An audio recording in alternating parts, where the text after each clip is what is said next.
دنیا میں وہی قومیں ترقی کرتی ہیں اور تاریخ میں اپنا نام پیدا کرتی ہیں جو اپنی غیرت اور خودداری کا سودا نہیں کرتی، جو اپنی آزادی کی قدر کرتی ہیں اور جو دوستوں اور دشمنوں کے ساتھ معاملات میں اپنا قومی مفاد سب سے مقدم رکھتی ہیں۔ تاریخ نے ان قوموں کو ہمیشہ یاد رکھا ہے۔ ویتنام ایک چھوٹا سا ملک ہے، لیکن اس نے اپنی آزادی پر حملہ کرنے والے امریکہ کو ایسا سبق سکھایا کہ وہ آج تک یاد کرتا ہے۔ تاریخ لکھنے والا جب بھی ویتنام کا ذکر کرے تو یہ ضرور لکھے گا کہ اس چھوٹے سے ملک نے اپنے سے کئی گنا زیادہ طاقتور ملک کو خاک چاٹنے پر مجبور کر دیا تھا۔ جب ویتنام کا ذکر چل پڑا ہے تو برسبیل تذکرہ یہ بھی واقعہ سناتے چلیں کہ ویتنام سیاہ امریکی فوجوں کی شرمناک پسپائی کے کافی عرصہ بعد ویتنام کے صدر سے ایک پریس کانفرنس میں ایک صحافی نے طنز کرتے ہوئے کہا کہ جناب، امریکہ کے صدر کہتے ہیں کہ ویتنام کا صدر بہت گندے جوتے پہنتا ہے۔ اس پر انہوں نے مسکراتے ہوئے جواب دیا کہ اس میں ان کا قصور نہیں، بلکہ ویتنام میں امریکیوں کو اتنے جوتے پڑے ہیں کہ اب ہر امریکی کی نظر سب سے پہلے ہمارے جوتوں پر ہی جاتی ہے۔ خیر، یہ تو ایک تمہید تھی، اب اصل موضوع کی طرف آتے ہیں۔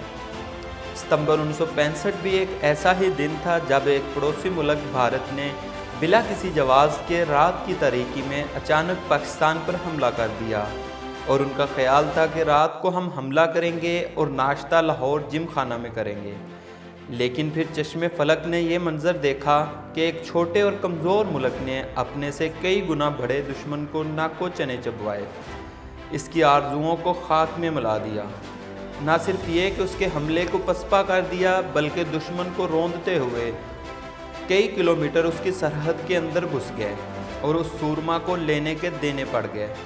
اس وقت کی جنگ میں کامیابی کا تجزیہ کیا جائے تو دو عوامل واضح نظر آتے ہیں۔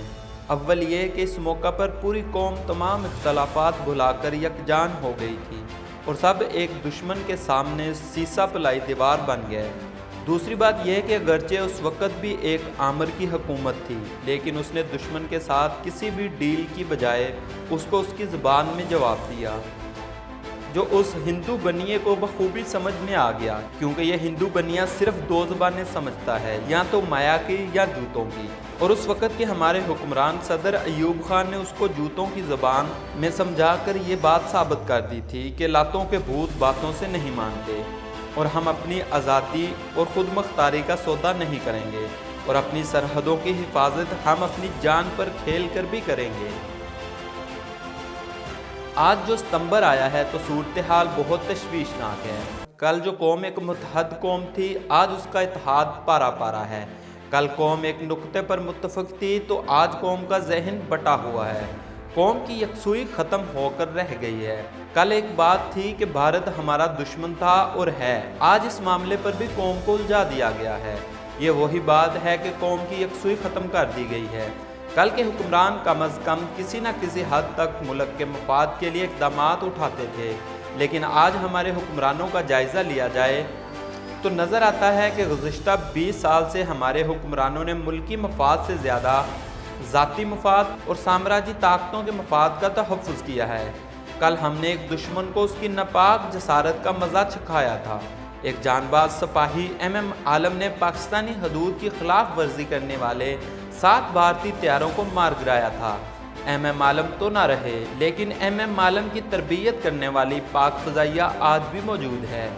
کچھ عرصہ پہلے خوشخبری ملی کہ جب ایک بھارتی پائلٹ ابھینندن کا طیارہ پاکستانی حدود میں داخل ہوا تو پاکستانی فضائیہ نے اسے گرا دیا۔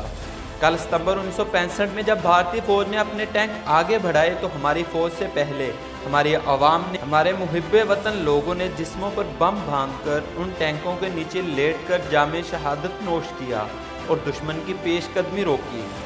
لیکن آج دیکھا جائے تو یہاں بھی صورتحال انتہائی تشویشناک ہے۔ اول تو آج قوم کے اتحاد کو ختم کرنے کی سازش کی جا رہی ہے اور اس میں دشمن کافی حد تک کامیاب بھی ہے۔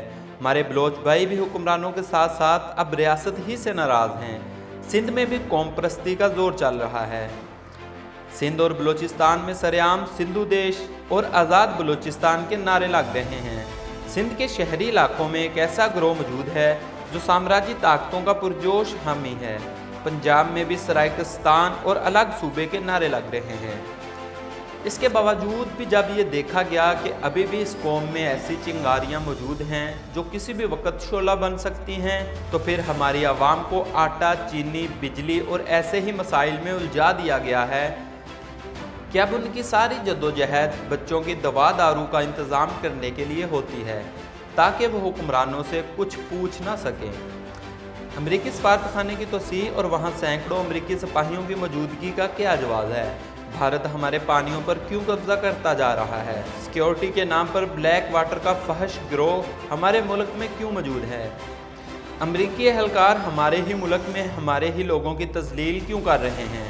آج پھر ستمبر کے مہینے میں ایک بار پھر اسی جذبے کی ضرورت ہے جو ستمبر 1965 میں تھا، تاکہ ہم دشمن کی سازش کا مقابلہ کر سکیں اور ارض وطن کی حفاظت کر سکیں۔